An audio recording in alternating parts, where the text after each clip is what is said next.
Après avoir travaillé l'expression écrite, la compréhension écrite et la compréhension orale, nous allons voir maintenant l'expression orale en interaction. Interaction, qu'est-ce que c'est? Eh bien, l'expression orale interaction, c'est être capable de prendre part à une conversation, de prendre part à un débat ou à un échange d'idées. Voilà, c'est être capable à la fois de comprendre l'interlocuteur, de lui répondre, de lui poser des questions, sans devenir tout rouge devant le reste de la classe. Alors, voici un exemple de situation. Vous allez vous retrouver à deux, student A and student B. Student B, voici la consigne. You use social networks every day. You try to convince your friend that it is the best way to communicate. Donc ici, vous allez parler des réseaux sociaux, de Facebook. L'étudiant l'étudiant A est un fan des réseaux sociaux et essaie de convaincre son ami que c'est le meilleur moyen de communiquer. Ok, donc dans une situation de base simple. Student B, you try to talk your friend out of using social networks because they are a threat to privacy. Ça, c'est votre consigne. Donc, l'étudiant B, vous allez essayer de try to talk your friend out, c'est-à-dire de dissuader votre ami d'utiliser les réseaux sociaux parce que vous estimez qu'ils sont une menace à la vie privée. D'accord? Donc, deux opinions différentes sur le thème des réseaux sociaux. Alors, au cours de cette discussion, si je dois participer à cette discussion, je vais devoir exprimer mon opinion, bien sûr. Je vais chercher à convaincre la personne à laquelle je parle. Mais je vais aussi devoir dire si je suis d'accord ou pas avec ce qu'elle dit. Je vais devoir exprimer ma surprise dans certains cas, mon mécontentement, émettre des suggestions, donner des ordres, etc. Donc on a toute une palette de structures pour pouvoir prendre part à une conversation. Cette palette de structures, elle vous est donnée ici. Vous voyez, on a donc ce qu'on peut considérer comme une banque de structures à votre disposition. Donc dans cette liste, vous trouverez toutes les structures, toutes les expressions dont vous aurez besoin pour démarrer vos phrases. Okay, on ne vous donne pas vos arguments, mais on vous donne la manière de les exprimer.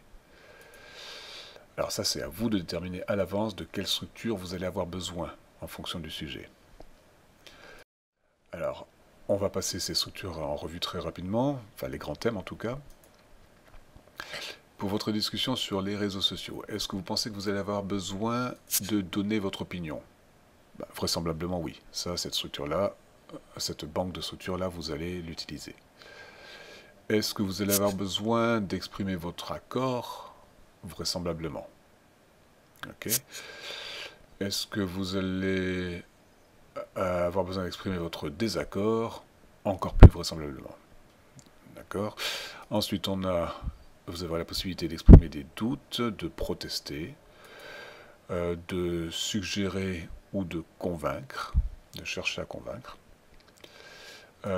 Si vous devez exprimer votre surprise, vous avez toute une liste d'expressions à votre disposition.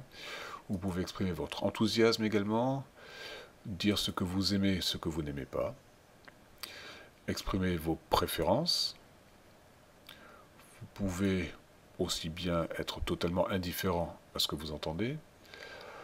Vous pouvez avoir besoin d'exprimer des souhaits ou des intentions, ou bien des regrets et des reproches, et même dans certains cas, vous serez amené à donner des ordres. Donc, encore une fois, en fonction du sujet, vous n'allez pas utiliser bien sûr toutes ces possibilités-là, mais choisir quel groupe de structures vous risquez d'utiliser pour construire votre dialogue. Alors, revoyons l'énoncé ici. L'étudiant A, vous utilisez les réseaux sociaux tous les jours, vous essayez de convaincre votre ami que c'est le meilleur moyen de communiquer, donc bien sûr vous allez donner votre opinion, ça c'est certain. Donc vous allez piocher dans la liste de structures que l'on vous propose pour introduire votre sujet. Vous aurez besoin d'exprimer votre désaccord. Quand l'étudiant B vous dira ce qu'il pense des réseaux sociaux, vous ne serez pas d'accord, donc vous allez utiliser l'une des structures qui est dans la liste ici.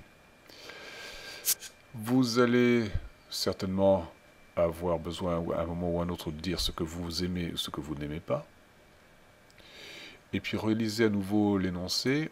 Je vois le verbe convince. You try to convince your friend. Vous allez essayer de convaincre votre ami que c'est le meilleur moyen de communiquer. Donc vous allez pouvoir piocher dans cette banque-ci. Suggesting and convincing.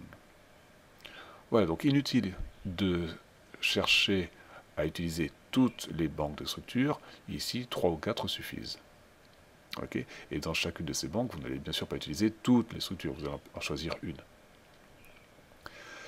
Étudiant B, on revient à l'énoncé. You try to talk your friend out of using social networks. Donc vous essayez de dissuader, donc on va faire convaincre également aussi. Because they are a threat to privacy. Alors, ce que vous avez bien sûr donné votre opinion également. Ok, donc giving your opinion. Vous allez exprimer votre désaccord, tout comme l'étudiant A. Vous allez chercher à convaincre, tout comme l'étudiant A. Donc ça, ce sont des banques communes aux deux étudiants. Pour la conclusion, on pourra peut-être piocher ici dans Expressing Preferences. L'étudiant B va peut-être dire ce qu'il préfère faire plutôt que de se connecter à Facebook tous les soirs en rentrant chez lui. Voilà, donc ça c'est on pioche donc dans 3 ou 4 banques de structure. Alors, les rubriques communes aux étudiants sont celles-ci: Giving one's opinion, Expressing disagreement, Suggesting and convincing. Alors voyons ce que l'on peut faire avec ça. Giving one's opinion. Alors on va la regarder en détail. On a plusieurs structures qui sont proposées. La première, vous la connaissez. Vous commencez votre phrase en disant « To my mind, in my opinion ». Donc, d'après moi, mon opinion, c'est ceci. Là, vous donnez votre opinion. It seems to me that, il me semble que. I feel, I believe that. Et vous voyez ici que il y a des lettres en gras. Les lettres en gras dans ces exemples-ci indiquent les syllabes accentuées. Vous allez vous exprimer à l'oral, donc il est important de mettre l'accent sur la bonne syllabe. I believe that. Un peu en dessous, I can't help thinking that. My feeling is that. D'accord? Donc I feel, I believe that, je pense que, je crois que. I can't help thinking that, je ne peux pas m'empêcher de penser que. My feeling is that, ben, mon sentiment c'est que. Après on a l'expression as a matter of fact, I am convinced that. As a matter of fact veut dire en fait. I am convinced, c'est transparent, je suis convaincu que. Et la dernière structure proposée, for my part, I consider that. De mon côté, je considère que. Dans une phrase, ça peut donner quelque chose comme ceci. To my mind, j'utilise donc la première structure ici. To my mind. To my mind, Facebook is the best solution to make lots of friends. D'après moi, Facebook, c'est le meilleur moyen de se faire plein d'amis.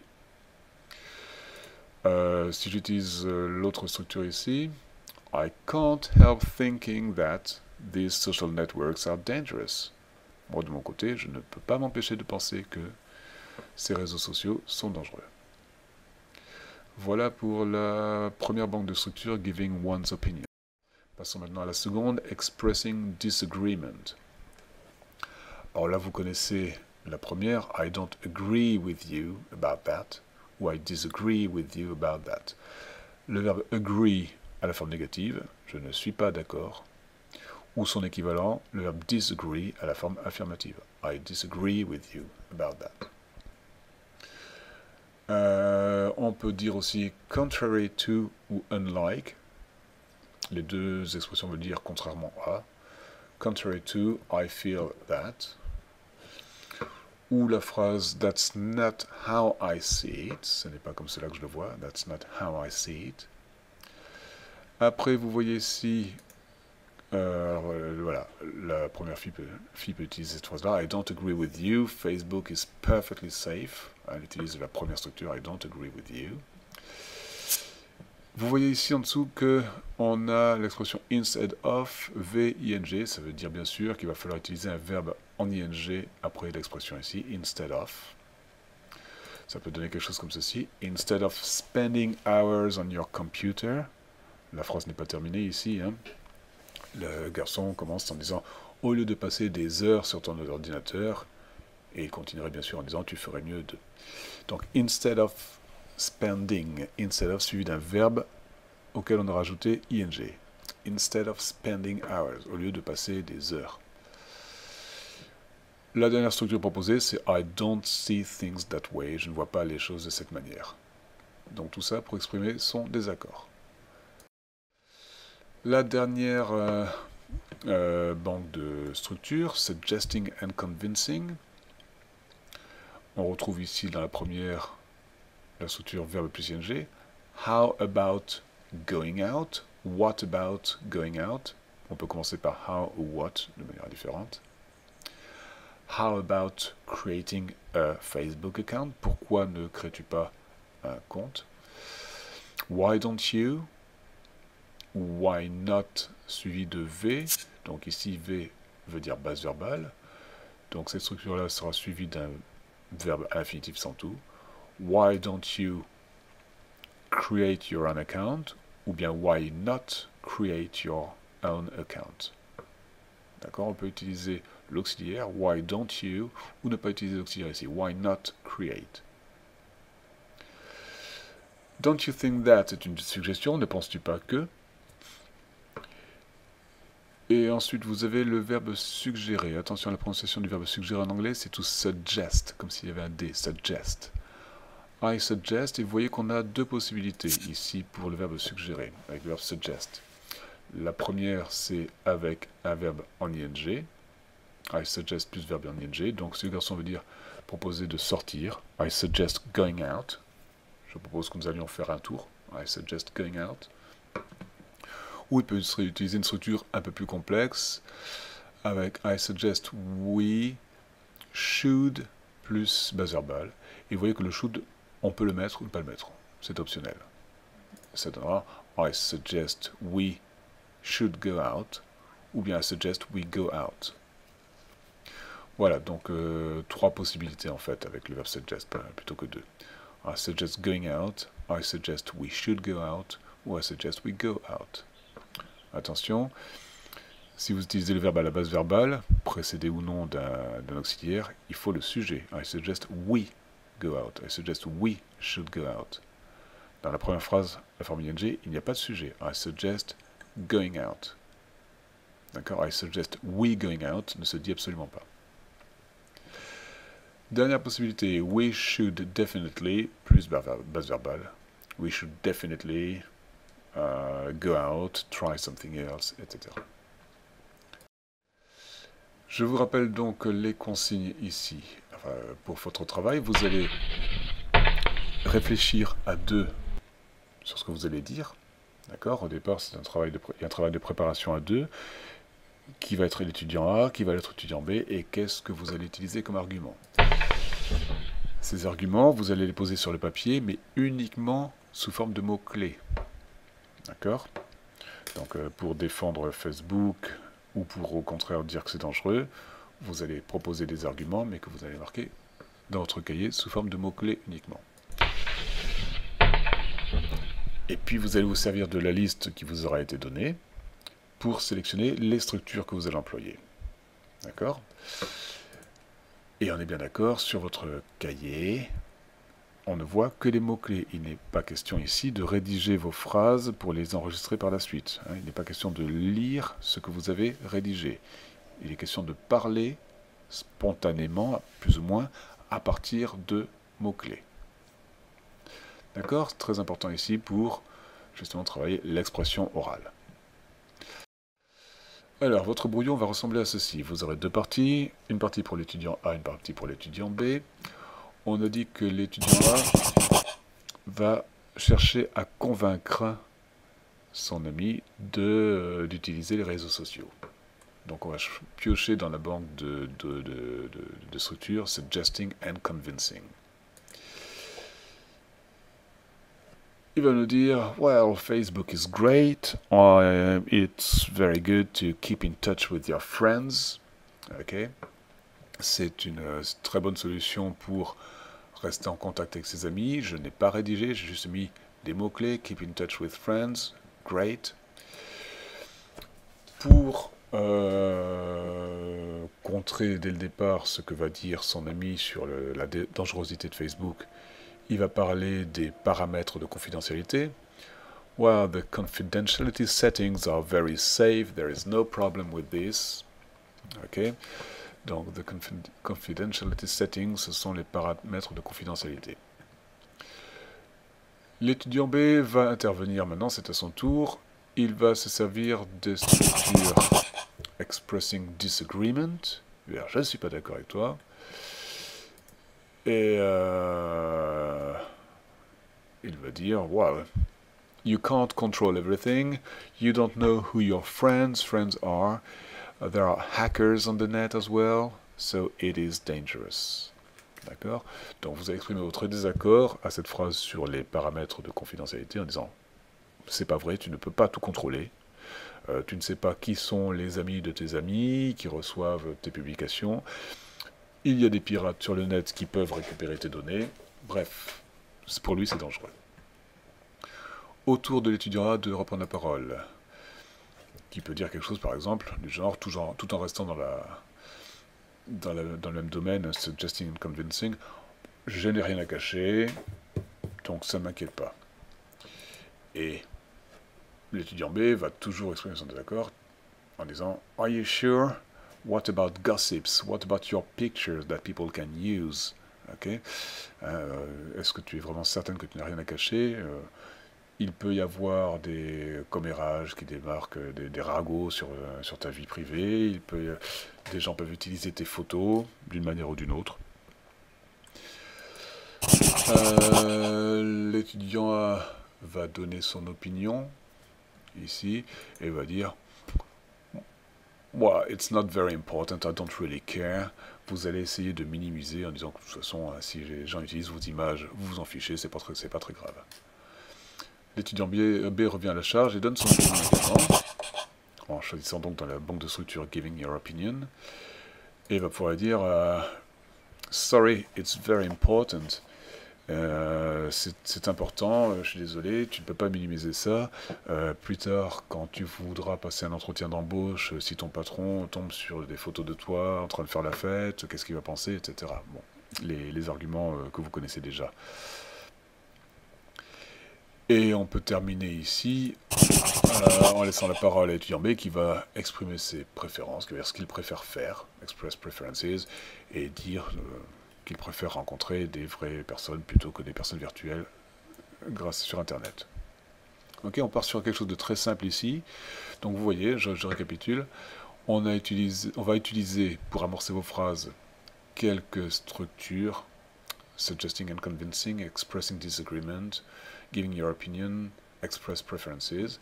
Et en dessous en noir, ce sont vos mots-clés. D'accord? Donc bien sûr, il faut développer un peu. Hein, les structures vont vous aider à démarrer vos phrases.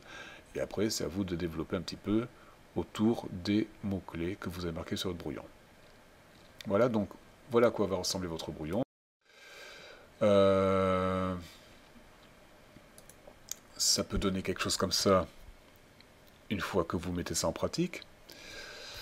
Student A starts the conversation and says, Why don't you create a Facebook account? It's the best way to keep in touch with your friends. Donc je reprends ici ce qu'on a vu sur le brouillon, en utilisant comme structure la structure numéro 2 sur ma liste, Why don't you, suivi d'un verbe, enfin d'une base verbale. Why don't you create a Facebook account? Pourquoi est-ce que tu ne créerais pas un compte Facebook? C'est le meilleur moyen de rester en contact avec ses amis.